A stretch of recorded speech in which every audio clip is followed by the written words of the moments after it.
This is the Detroit Sports Podcast Network.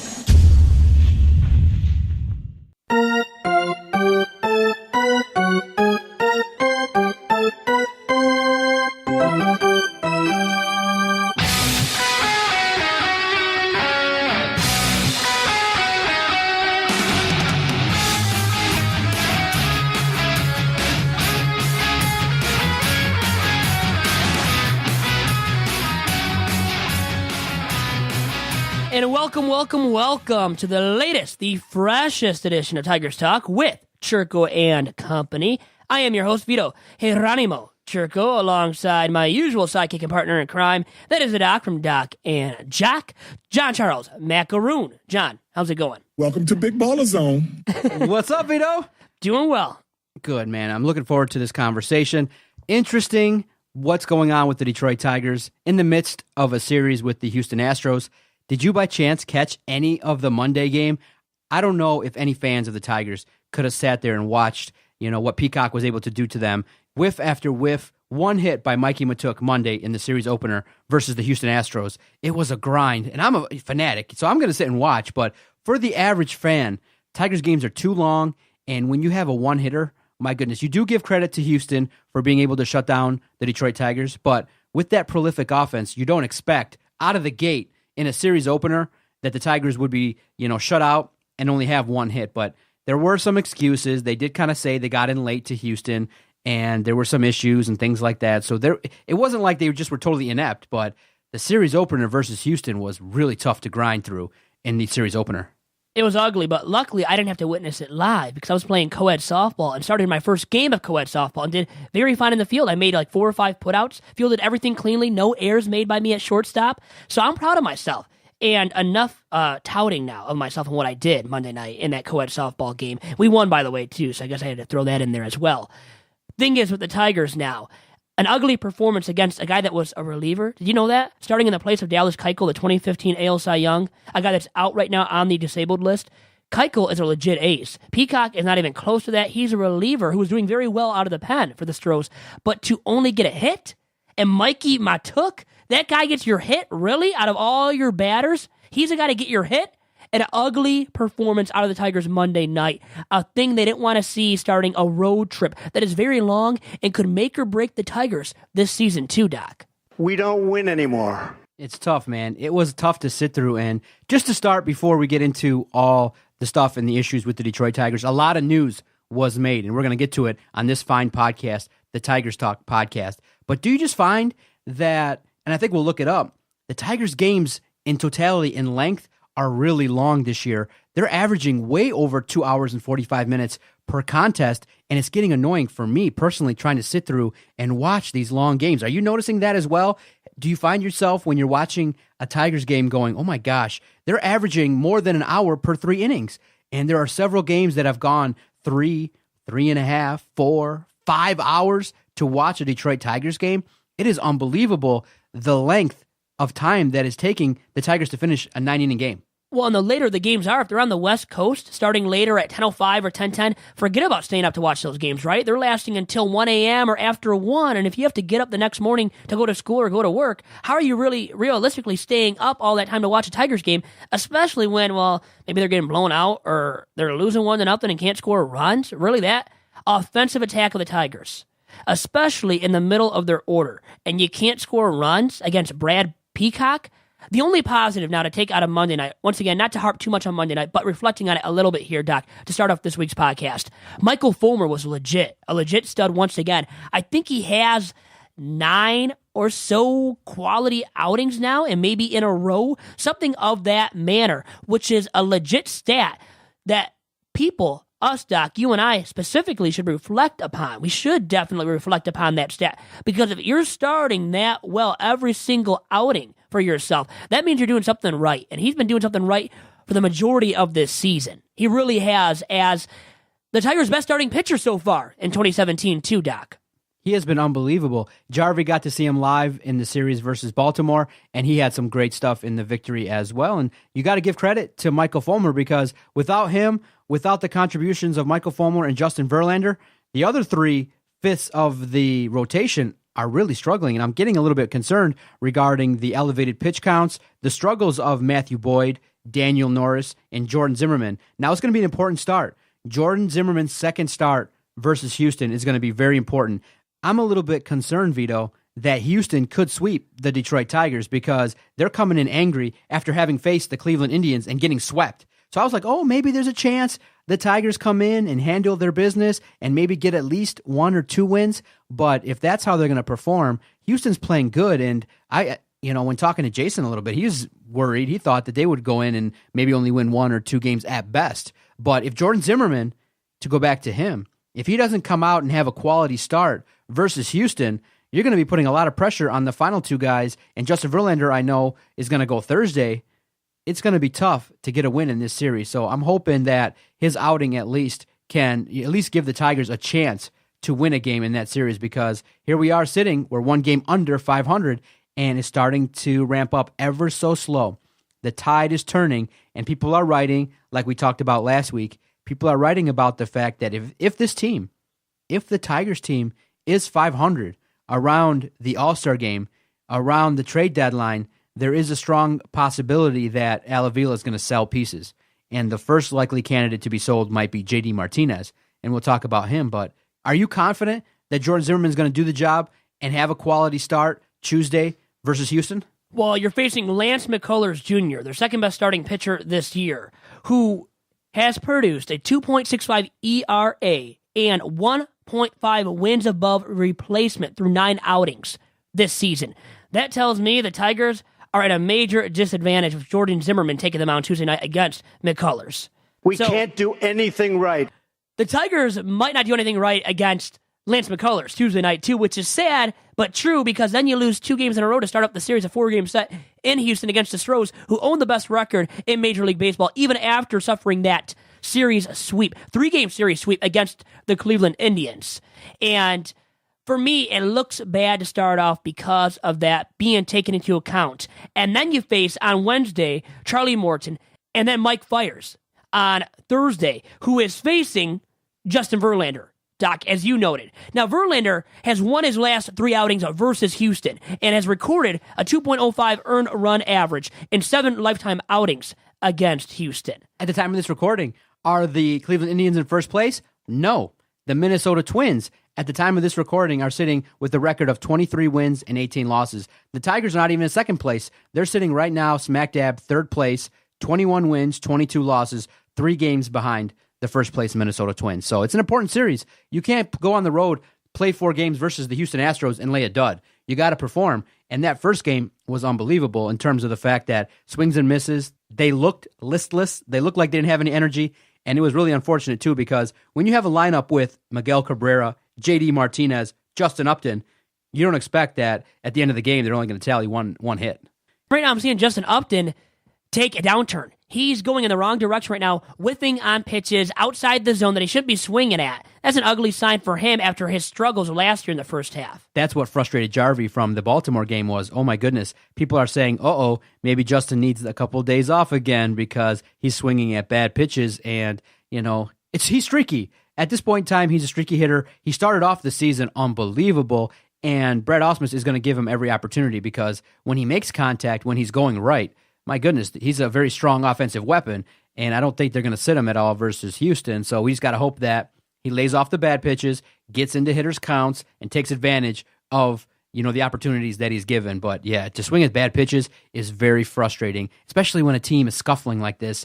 Around 500, it's just one of those things where you need everything going right in order for this team to win, and it stinks because it's basically win 1, lose 1, win 1, lose 1. And that's just kind of how the story has been so far this year. No consistency, and then you're facing the Astros at the wrong time, right? When you're trying to start winning, and it looks like right now, as the series looks to me, Doc, I'm seeing it going in the wrong direction. I mean, it did after the first game, obviously you can say that, but I'm seeing the Tigers losing 3 out of 4 games in this set in Houston, and also because of the fact that I know you have Verlander on the mound on Thursday, it might salvage a series split for you if you win Wednesday night against Charlie Morton, who you should beat. He's not a very good starting pitcher.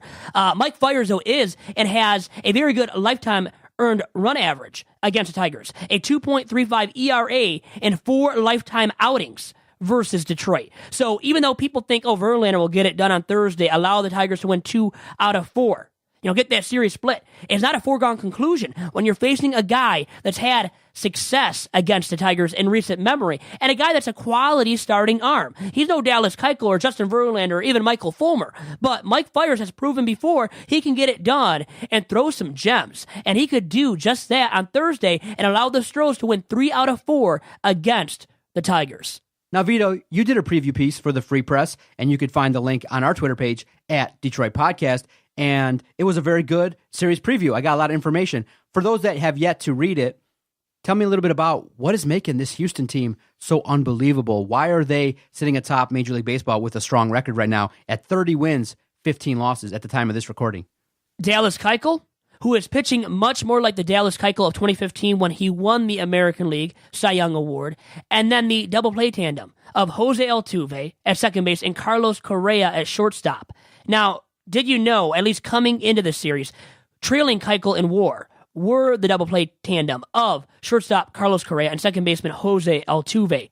And also, Doc, Altuve and Correa were number 1 and number 2, respectively, in batting average on the Astros coming into the series as well. And Altuve was 10th in batting average in the American League coming into this series as well. And then you have Marwin Gonzalez, a guy that's never hit this well leading up to the 2017 campaign, a utility man for the Astros who had an OPS of plus 1,000, above 1,000 coming into this series, and led all Astros hitters in both home runs with 10 and runs batted in with 26 coming into this 4-game set. So Gonzalez is killing the heck out of the ball, and Correa and Altuve have been steady all season long, and they're very steady as well up the middle with the glove at their respective positions. So these Astros can hit, and you also have George Springer to take into account, a guy like that. So you have all these different guys that can hit, and Brian McCann as well, the backstop for the Astros, who is out for this series on the 7-day DL for a concussion. So he's out, Keuchel's out, but they still lose the first game, with Keuchel not starting when he should have been starting Monday night.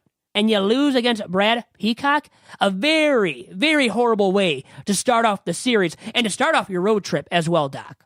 Yeah, when you watch Houston, you go, oh boy, they're playing pretty well. It was surprising that they got swept by the Cleveland Indians, but you've seen, and what are people writing? What are national pundits writing about the Houston Astros? They struggled for so long. They were a team that were in the toilet, and when they moved from the National League to the American League, people panned it at first. People were like, oh, this team's going to struggle forever. But what they did was they got good upper management. They finally figured out, hey, we can make a couple moves. We can add and acquire great draft picks, and now you're getting the fruits of your labor. This is what's supposed to happen when you suck for a long period of time and you draft high.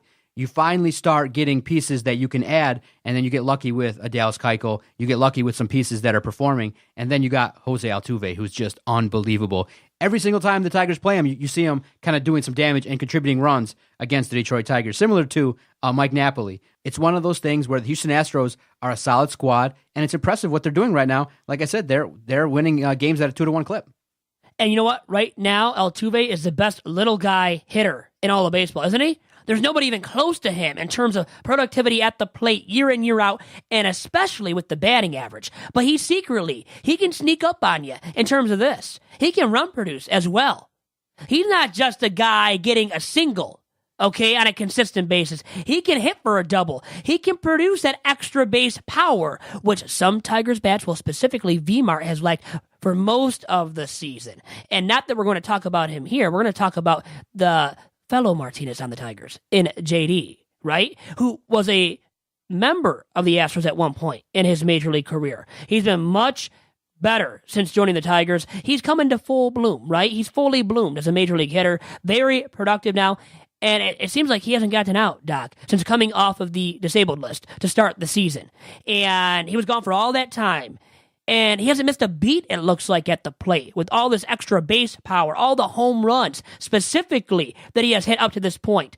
And he is readily, day by day, increasing his trade value as well. If the Tigers do go into a rebuild mode, end up struggling, only hovering around 500 come the trade deadline, even the All-Star break, then you have to strongly consider dumping JD Martinez in a trade that can give you the assets you need to build around for the future.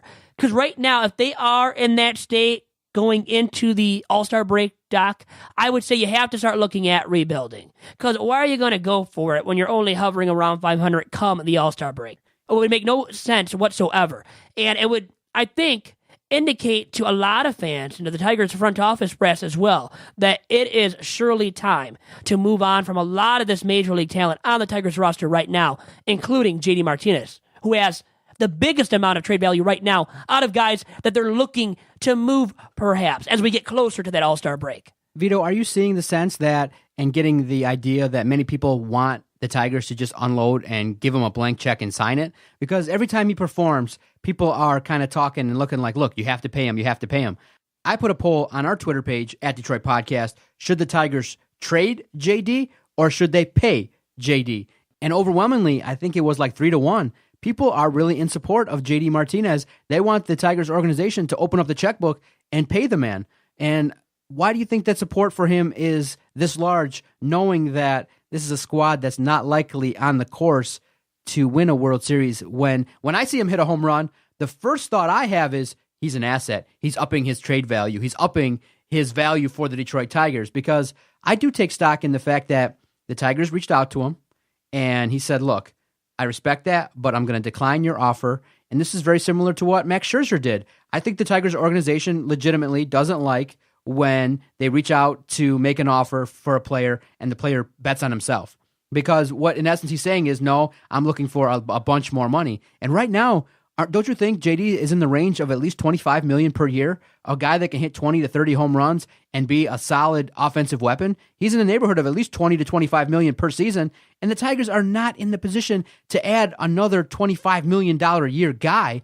So every time he hits a home run, my first thought is, yes, trade him. Let's get some pitchers, some outfielders. Let's get some minor league prospects. Let's get a haul similar to what was gotten for Yoenis Cespedes. It's a big-time discussion point, you're right now, Doc, regarding whether to pay or to trade Julio Daniel Martinez. It is right now. And because he is still relatively young, you would have to say that you would get a lot of assets in return for him.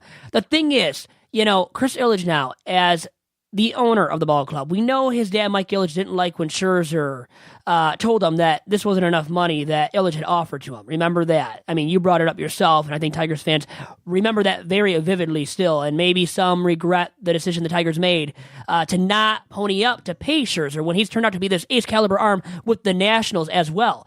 JD Martinez can be successful with somebody else. You know he will be. He's still in his prime. So if you let him go and walk for nothing, well, guess what? You let him go to another ball club that can maybe dominate you, and you just hope it's not in your own division, or really even in the American League. Now, if you trade him, you can control where he goes ultimately, and then he does have to sign with that team long term. But another point I wanted to talk about really quick regarding the Tigers' decision, a big one for the Tigers and what they do with JD, is Chris Ilitch now as the owner back to him. Does he feel like he has to sign him though, because he would be the first free agent really for him to make a decision on? Chris Ilitch, that is, as owner. If he lets him go, he has to live with that the rest of his life, right? That's his legacy as the Tigers owner. And if JD Martinez ends up becoming, a bona fide slugger, which he has shown to be when healthy with the Tigers so far, if he shows that in his 30s as well with another ball club, would Chris Ilitch start regretting his decision? That's something he has to entertain as well, the possibility of. What if I let this guy walk? What will it look like for me? What will it do for my legacy as a Tigers owner? I think a guy cares about that. Maybe he doesn't. Maybe Chris Ilitch is cut from a different mold. He doesn't care as much about that, about how it affects his legacy and makes it look like. I know Mike Ilitch, he was PO'd. He was peeved by what Scherzer did. Is Chris Ilitch of that same mentality? He might not be. He might be more of the mentality, what if I let this guy walk? What will it look like for my legacy? So I think he has to take that into account, and I bet he is, in this big-time decision for the Tigers about whether they trade him now while his trade value is hot. It is sky high, can almost be no higher than what it is. And I bet he'll keep up close to the production he's produced for the Tigers since coming off of the disabled list. He won't be producing at such a rapid rate, torrid rate, as we near the All-Star break. It just can't happen. It's not humanly possible. But he's going to be a big-time bat come the All-Star break, and as we near closer and closer to the non-waiver trade deadline as well. he's going to be a very sexy option for teams that are going all in. And you can land a huge coup of young players in return for him. Something the Tigers have to entertain the possibility of as they think about their options for the future and what to do as a ball club. Because right now they're not in the state to win at all. They're not. So I think you have to look at the future and think, can we better ourselves for the future? And what's the best way of doing so? Well, it is by trading Julio Daniel Martinez. All right, Vito. So at the time of the trade deadline, will JD Martinez be a member of the Detroit Tigers? What do you think is going to happen? I don't think so, because right now they're hovering around that 500 mark, and I think they will as the season goes on too, and that's why I think they'll have to trade and will trade JD Martinez. But once again, a big-time decision affecting Chris Ilitch and his legacy as Tigers owner. And maybe he doesn't care about his legacy once again. Maybe he doesn't care about the Tigers and winning and just wants to make the almighty dollar, which he's making a lot of money anyways. But I know they have been operating not in a profit, but more in a deficit. I think it's been proven. They're losing money because they're losing in attendance. People aren't showing up to Comerica Park as they used to when they won their 4 straight division titles from 2011 until 2014. Because I think people see the writing on the wall that this Tigers team isn't for real, isn't a real contender. It is much more of a pretender, a team that should strap up and start looking at the future and what to do to better itself for the future. And right now, the best thing to do is to trade JD Martinez to improve your future. I can't disagree with that, Vito. I think that's, something that would be very advantageous for the Detroit Tigers. I hope that a squad really needs them around the trade deadline so that you can get a haul for them. So that is what the goal needs to be, which is acquire talent that can also play a little bit now, but also to look to the future. Look to start the process of rebuilding this team. And when you have an asset, and the name JD Martinez screams asset, there's no other player on the Tigers outside of Michael Fulmer that teams probably will covet and you could have a bidding war with. So I'm thinking that JD Martinez needs to continue. And obviously, what's my biggest fear with JD Martinez? Dude's got to stay healthy, because you know what's going to happen, Vito? He's going to damn near smack 15 home runs by the trade deadline, and then right before they pull the trigger, they'll be negotiating, the phones will be ringing, and then he'll get hurt, and then we'll have to stick with him, and then it'll be like, are you kidding me right now? I know he's saying the company line that he wants to stay with the Detroit Tigers, but when I look at it, at the trade deadline, if he's still here, I'm going to be disappointed, because I don't think the Tigers are going to match a realistic offer that he's going to have. I don't think they're going to match it. You can't do it. Well, they're financially restricted already by the contracts of Justin Upton, also in the outfield, Miguel Cabrera, Victor Martinez, and Justin Verlander. Verlander and Miguel Cabrera come to mind the most, and Justin Upton, that contract that they gave to him, which isn't an albatross of a contract, an adjective that I love to throw around here on this very podcast. Jordan Zimmerman's contract, once again, is not to harp upon that once again. But we know about Jay-Zim. He will never live up to the bill with that contract, that hefty contract. He's not worth it anymore. Upton isn't either worth what he was paid, but he's still more of a guy that we know can produce right now and be worth that contract somewhat. But because of that contract, it is a reason why, realistically, the Tigers probably can't fathom signing JD Martinez to a long-term deal. I mean, think about it. Those are the reasons why they can't sign him to a long-term deal. The contracts of Justin Verlander, Miguel Cabrera, and Justin Upton, and then Jordan Zimmerman. Those 4 contracts, most notably, are the reasons why the Tigers right now realistically can't entertain the possibility of signing JD Martinez to a long-term deal. But if they're thinking about, winning now and winning next year specifically, you might think about signing him. When I said the future, I'm thinking about past 2018, like 2019 and beyond. So don't get my words misconstrued here. For next year, it's still kind of winning in the present, thinking about winning now. And if you are thinking about winning now, this year and or next year, well, think about it in this way. Who would you rather have on your ball club for next year as well as this year? JD Martinez or Justin Upton? Or Jordan Zimmerman. I mean, guys like that, or JD Martinez. And specifically comparing outfielders to one another. In Justin Upton to Julio Daniel Martinez. Who would you rather have right now? Who's killing the ball and who's not killing the ball? Well, JD's killing the ball and Justin Upton's not. So you would rather have JD. So if they're just thinking about winning, straight up winning, you're going to sign JD Martinez to whatever contract that he desires. And maybe once again, the legacy of Chris Ilitch comes into mind for Ilitch himself. And that's why he pulls the trigger and ponies up to pay JD Martinez to whatever deal that he desires. So maybe that still does occur. But I think for that to occur, I think Ilitch has to force Alavila to consider making a shrewd move that involves trading Justin Upton or somebody else with a big contract that isn't producing up to that contract, which maybe means you somehow find a way to find a partner for the contract of Jordan Zimmerman. Good luck in doing so, and good luck in doing so with Justin Upton and his hefty contract too. But maybe that's the way. That's the way they realistically find a way to sign JD Martinez, is through trading Justin Upton in a shrewd move. I think they have to consider that. Have to consider getting a trade partner that's willing to take on the hefty contract of J-Up. That's about the only way, or another shrewd move or two, the only ways of the Tigers, I think, retaining JD Martinez long term. And that's why they have to strongly consider once again. And when they look at the future and how to better themselves for the future, they have to strongly consider dealing JD Martinez by that non-waiver trade deadline this season. Well said, Vito. I agree 100%. Lynn Hennig said the same thing. Many people are talking about it, speculating, but you got to also remember, JD's becoming a fan favorite. This is a guy that many people respect. I mean, he created great memories. You recall last season when he came off of the DL, the first pitch I believe he saw, he crushed it over the home run. Detroit fans love guys with big bats, and they love guys with heart. And the story of JD Martinez, when you look at it, is a great story. But you got to remember, don't fall in love with the story. Look at it long term. Short term, yeah, it might hurt. But you got to look at it in that the Detroit Tigers are nowhere close to winning the World Series. If you can get 3 above-average players, prospects, would you take that above JD Martinez? Some won't. I can agree with those that say, look, JD's good. He's a solid person. He's a solid citizen. He's great in the community. But in terms of baseball, you also got to remember, too, a baseball player is not only his bat. You have to look at his defense. And his defense still leaves a lot to be desired. It does. And then you also have to consider this much too, Doc. It's that him mashing all these home runs of late, does it mean the Tigers have been winning? It hasn't really equated to the Tigers winning consistently enough to warrant you saying, oh, with JD, we're just such a great ball club. Well, guess what? They're not a great ball club. They're much more of a 500 ball club or under 500 ball club as they are right now as we record this very podcast this week, Doc.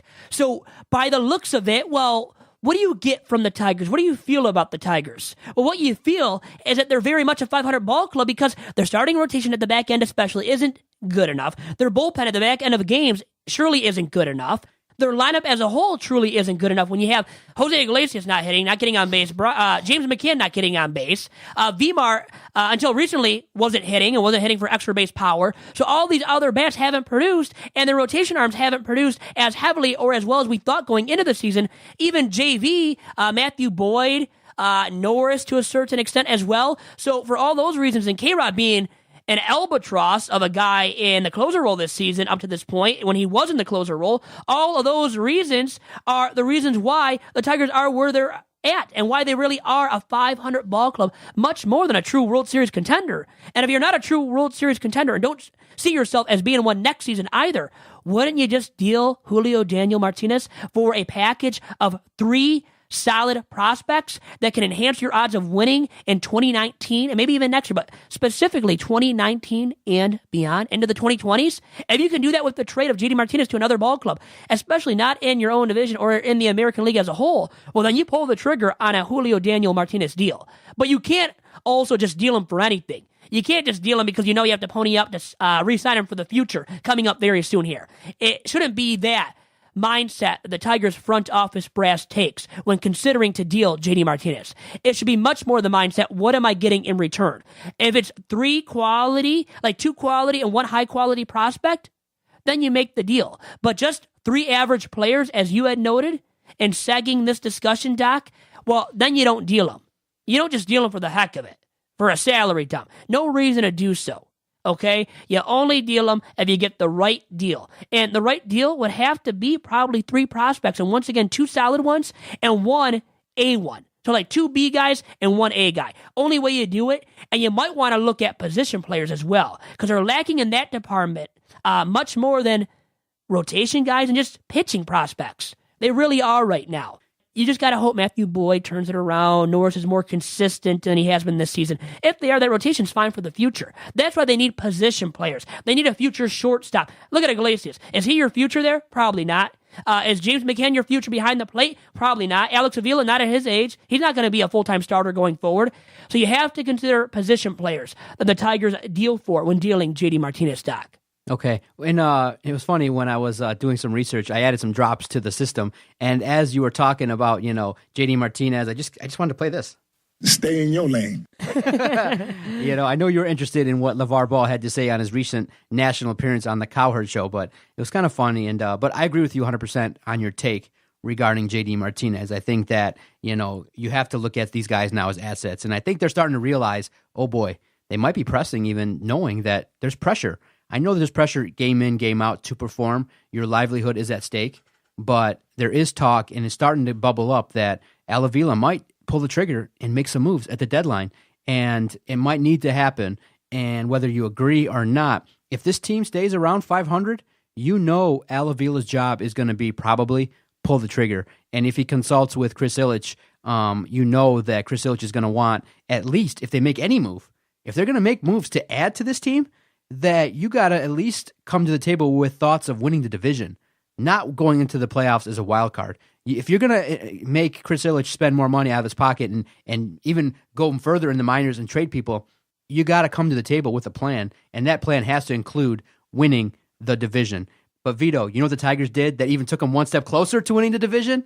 Sending Anibal Sanchez to the minors. I'm fascinated to get your reaction when you heard the news, because when I saw it, all I'm going to say was I was super excited, and we'll talk about that next, as well as maybe a replacement bullpen arm that's kind of causing a stir nationwide regarding a miles per hour pitch that he threw. Wow, I can throw so hard, so enticing, so sexy of an option now, right? Who are we talking about? Stay with us, and we'll talk about Anibal Sanchez and maybe the future of the Tigers bullpen.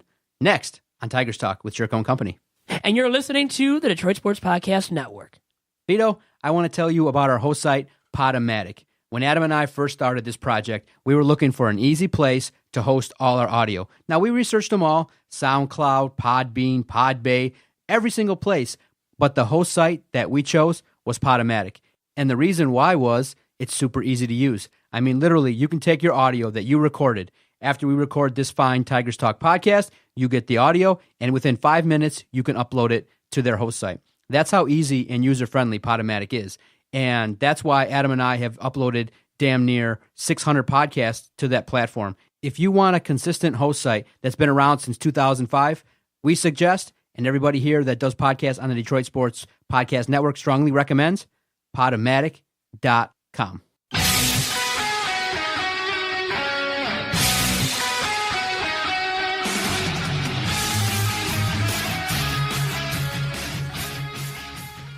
And welcome back on Tigers Talk with Chirco and Company. Doc segged for us a beautiful segment coming up about Anibal Sanchez before the break and about Anthony Gose coming out of nowhere and throwing 99 miles per hour. God. But in the minors, single Lakeland, what does that really tell you? What does it really mean? It really means nothing. But first and foremost, Anibal Sanchez, right? We got to talk about him. And we have, how many times have we talked about the topic of Anibal Sanchez, his struggles, whether or not he would accept a demotion at Triple-A Toledo, which he has now. Gladly, well, we don't know if gladly, but, sad but true, he deserved that demotion, didn't he, Doc? By far, he's deserved it for a long, long time, too. Were you surprised that when it came out that Tigers brass said that Anibal went to them and said, look, I want to be a starter. That's my goal. I want to continue my career. I don't just want to be a guy taking your guys' money. I want to get back and be a starter. That's his goal. And I believe this Tuesday, tonight, he's going to pitch for the Toledo Mud Hens. How surprised were you that this is coming from Anibal Sanchez himself? That he wanted to be a starter and not a reliever? Well, he's always been a starting pitcher, so it's no surprise to me, and he was a very effective one. A bona fide number 2, number 3 at one point, who, remember, was the American League earned run average leader once. I've brought that up how many times on this podcast, too. He was in 2013, so he's gotten it done, but how long ago was that now, from then until now? It's been a long, long time since he's been relevant, and really anything close to relevant. So for me, with Anibal wanting to be a starting pitcher, well, that's been his bread and butter. It's to no surprise. When you're a major leaguer earning the money that he has been earning and has earned throughout his major league career and been in the bigs for as long as he has, well, guess what? You deserve the right to say what you want to be, especially in Triple-A Toledo. God, if I was Anibal and what he was in the past, at least when he was relevant, knowing he's been a starting pitcher all throughout his career, really up until this point, and only, beside for this season, let's say, well, with that knowledge too, if I'm Anibal, God, for sure I want to be a starting pitcher still and want to work it out while I have the opportunity to do so in Triple-A Toledo. Now, Vito, Do you recall Mike Napoli in terms of the damage that he's done with the Detroit Tigers? When Napoli crushed the home run, multiple home runs versus the Tigers in the earlier series, they panned back. I don't know if you got to see it. They panned back to when Anibal Sanchez had a start in the postseason, and they go, wait a minute, this home run kind of reminds us of a similar home run a few years back when the Tigers were battling the Boston Red Sox. Who was the pitcher that gave up a monstrous home run to Mike Napoli when he was with the Red Sox? Anibal Sanchez. Well, no surprise with that, right? And his decline has just been unbelievable. To see a guy that we offered that much money to, a guy that you keep saying and keep repeating was the ERA leader, a guy that had stuff, you knew there was going to be a decline, but the way it's happened has really hurt the Detroit Tigers. And they tried to put him in the bullpen. It hasn't worked. And they try to put him in different leverage situations, and he hasn't been successful. So I give him credit for putting aside his ego, putting aside his pride, and saying, look, however long it takes, I'm going to work on it and try to get back into the majors and be a starting pitcher. Do you think this stint in the minors is going to work? Is Anibal Sanchez going to come back to the Detroit Tigers and have any sort of contribution on this year's squad? It's laughable. No way, Jose. Okay, he's 33 now. He allowed 29 home runs in 2015, 30 last season. Really getting better, huh? 9 home runs allowed in 21 innings pitched this season. I mean, think about that out of Anibal, how irrelevant, how ineffective he's been. And in spots where they put him in games where it's already a blowout, I mean, that's what they think of you, Anibal. They don't think very highly of you. So you turning it around right now after going to Triple-A Toledo isn't going to happen, my man. And I love that you're a nice guy. You deserve all the credit for being a nice guy. And I like nice guys. I think I'm a nice guy. You're a fairly nice guy, Doc. But when it comes down to it, guess what? Where do nice guys end up usually? In last place. They end up irrelevant. People don't talk about them. People don't care about them.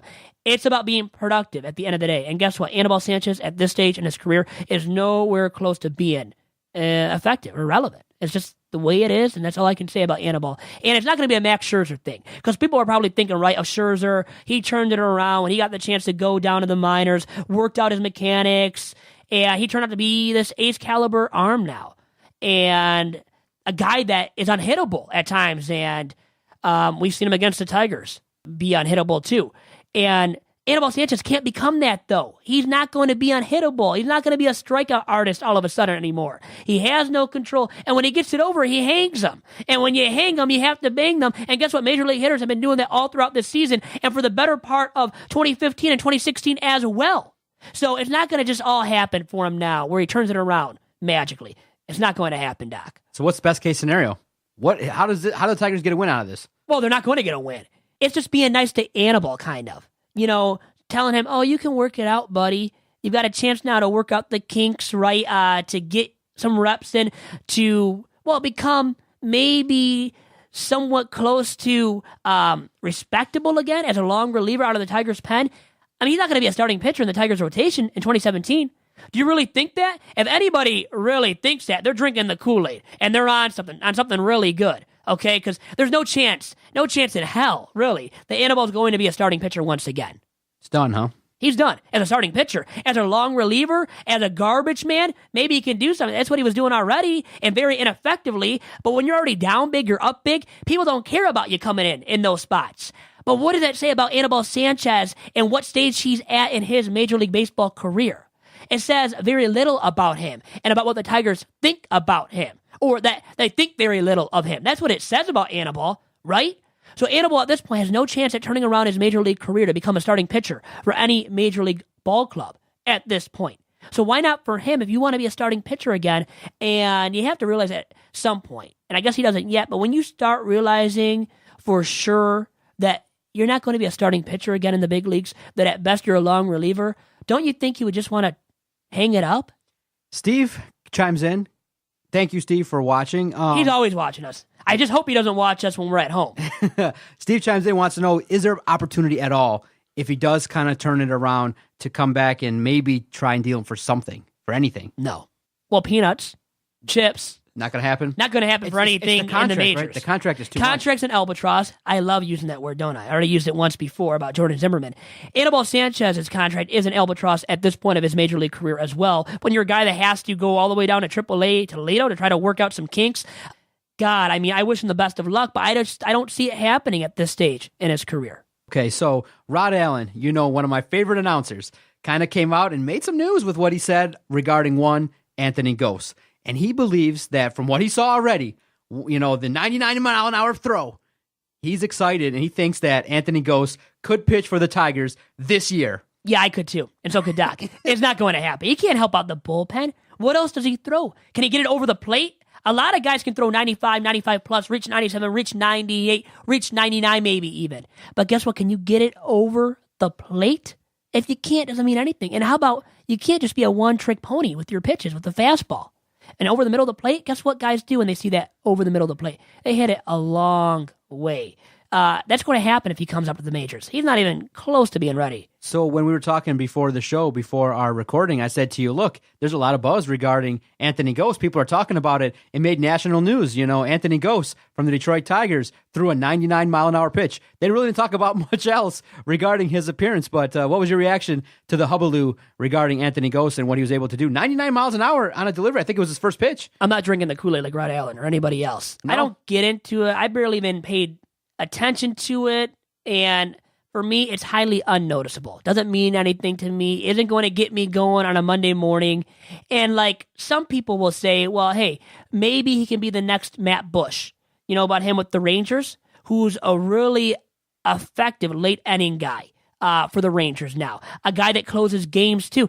Matt Bush is a guy that, guess what, has some great stuff and has perfected it. He can do it at the major league level. He's proven that now, since being converted from a position player. A draft pick. The top draft pick, by the way, in the 2004 Major League Baseball draft was Matt Bush. But everybody thinking that Anthony Gose all of a sudden can be the next Matt Bush.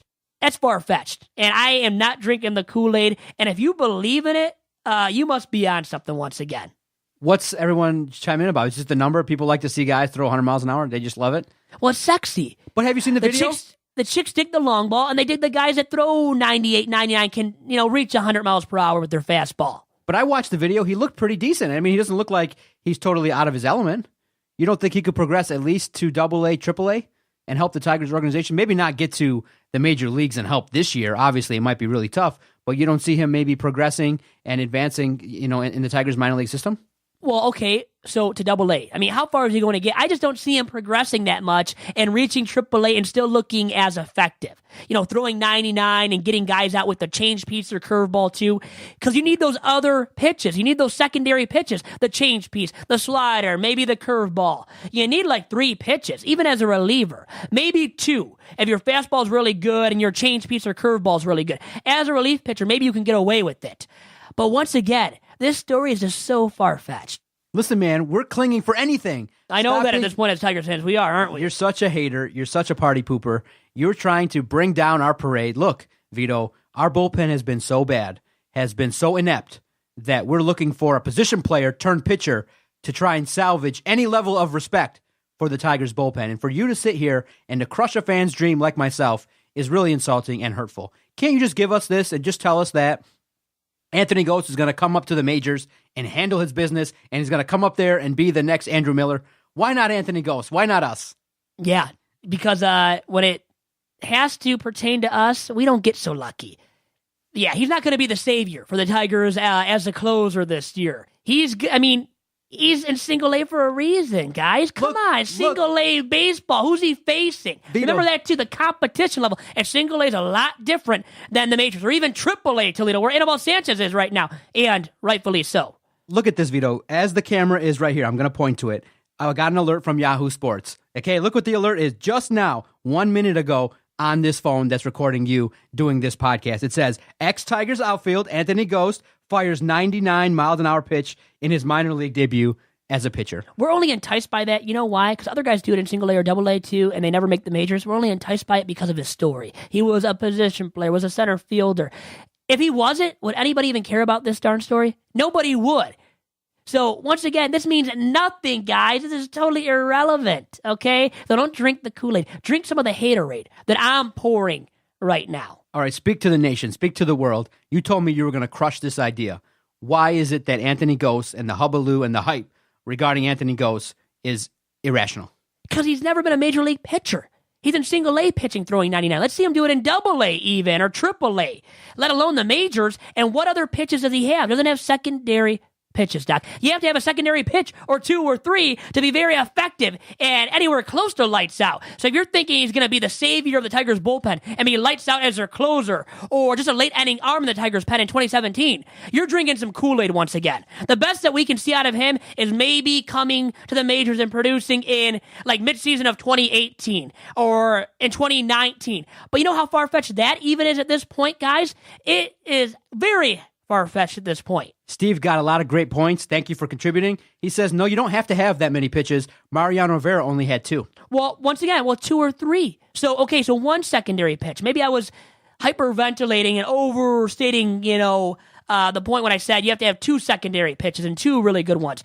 At least, but you have to have one very, very good secondary pitch. Not just semi-effective, but extremely effective, as Mariano Rivera did. And please, don't even try to compare this guy and say he can be Mariano Rivera or a lights-out closer one day. Let's see if he can even pitch to, like I said, double-A level competition or triple-A level competition. Can he do that, guys? We still haven't seen it. The verdict's still out, and we're jumping to conclusions saying he can be a lights-out major league relief arm all of a sudden. Really? After throwing 1 pitch, or I don't know how many, but at least 1 pitch at 99 miles per hour?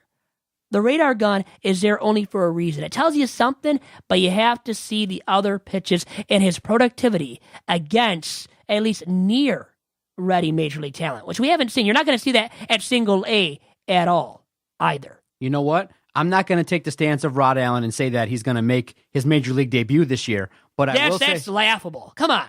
Really? Listen, JD Martinez, Anthony Gose for Mike Trout. Good one, yeah. Trout's not going anywhere. Okay. You wish, and we all wish as Tigers fans. Okay, maybe a little bit more reasonable. JD Martinez and Anthony Gose for Herrera from Kansas City. Has he been doing things? I haven't been paying attention. Has he been doing anything? Has he been progressing in his starts, in his relief role with the Kansas City Royals? Kelvin Herrera would be a huge upgrade over the Tigers' closer situation, even with Justin Wilson, who I just saw an appearance the other day where he was throwing all fastballs to get out of the ninth. Really? That's your closer? Good luck. Once again, I don't care how hard you throw. It's sexy, but you know what? It's not getting the job done consistently as the closer against major league competition. So for me, Herrera would be a significant upgrade and a guy the Tigers would love to get, but guess what? They're not going to get him, and they're much more likely, as we said already in this podcast, Doc, this week, they're much more likely to sell pieces, to get assets for the future. All right, Vito, no, I agree with you 100%. I think that it is a little bit of hype, but there's nothing wrong with a little bit of hype and a little bit of excitement. Look, it draws buzz. When a guy throws 99 miles an hour, people are going to notice because of the fact that he wasn't a pitcher. You keep bringing up the fact that he's not an established pitcher. That's not where he came from. But if he's trying to do it, then you realize day in and day out, he may be reworking his craft. And I know it's the other way around where, you typically don't see, outfielders become pitchers. But it can happen. I mean, if he dedicates himself, he is an athlete. It can happen, but in what world, right? In what world, Doc, has it happened? Can you name me one example of a person that has actually done it? Has, from being a lifelong outfielder, has become a very effective upper echelon major league relief pitcher? Can you name me one? The thing is, really, neither you or I can name one during this podcast. So that tells you how unlikely it is for Anthony Gose to all of a sudden be the savior for the Tigers at the back end of games, or to be at least a respectable middle innings reliever. It would still take a lot for Anthony Gose to be productive in that role, Doc. And that's mostly consisting of low-leverage situations when the game is out of reach, or at least isn't a tie ball game or a 1 or 2 run ball game. So remember that once again. Take your foot off the pedal and think about it this way. You already reiterated my point, and I loved that you reiterated my point, but it's that he's been a major league hitter, position player. For a guy to just turn it on and become a lights-out reliever, it just doesn't happen in modern-day America or in the world. Not in this world, at least. All right, Vito, great podcast. I always enjoy the conversations that we have regarding baseball. You're a great Free Press contributor, and you're a great staff person here at the Detroit Sports Podcast Network. We're lucky to have you. the passion that you show for baseball is awesome, and I really look forward to talking Tigers baseball. When I watch the games, I'm like, ooh, I'm going to talk about this with Vito. Ooh, I wonder what Vito thinks about Anthony Gose. But now you're going to be known as the Dream Crusher, Hype Destroyer, and that's just the way it is. You're going to keep it real and keep it 100 always going forward, and that's why we're lucky to have you. I'll be the fan, and you keep it real. And I say, ooh, whenever Doc says a point that I just don't understand. Ooh. So you leave It happens. But I was going to say, who should we hype up, by the way, to be our toast of the town for this week? All right, Vito. My toast of the town, the individual that would love to sit next to me and have a cocktail. I think this guy probably would be a whiskey guy, on the rocks kind of dude, a little bit surly, has a nice beard. But Michael Fulmer is the guy that receives the toast of the town for this week for his couple performances, his last starts. He's kind of shedding the notion of a second-year jinx, and he's doing some great things, and he's becoming a superstar right before our eyes, and it's nice to watch. You're right. No sophomore regression out of Michael Fulmer, and he's been the best Tiger starting pitcher, so very deserving of the toast of the town. Thing is that you said that I don't agree with, is he would be willing to sit beside you? Don't know about that happening. But now for my award, and I talk about Buster of the Week, an award you don't want to receive. Well, a guy that would have to receive it for his recent lack of production, Justin Upton. How can you not give it to him? Or Tyler Collins, two very deserving outfielders for an award you do not want to receive on this very podcast. Tigers Talk, always lovely chatting with you, even when I don't agree with you, which is like 99.5% of the time, Doc. But I love it because it produces lively banter every single episode of Tigers Talk, which you can find only on the Detroit Sports Podcast Network. And guys, thanks to all of you for listening. You didn't shout out what episode is this? It is episode 92, as we inch nearer and nearer to episode number 100 of Tigers Talk. Always love to plug that a little bit. How close we are, really, to triple digits on this fine podcast. Doc, thanks to you once again, and have a great week. We'll talk to you again next Wednesday for another edition of Tigers Talk. God bless. Bye-bye.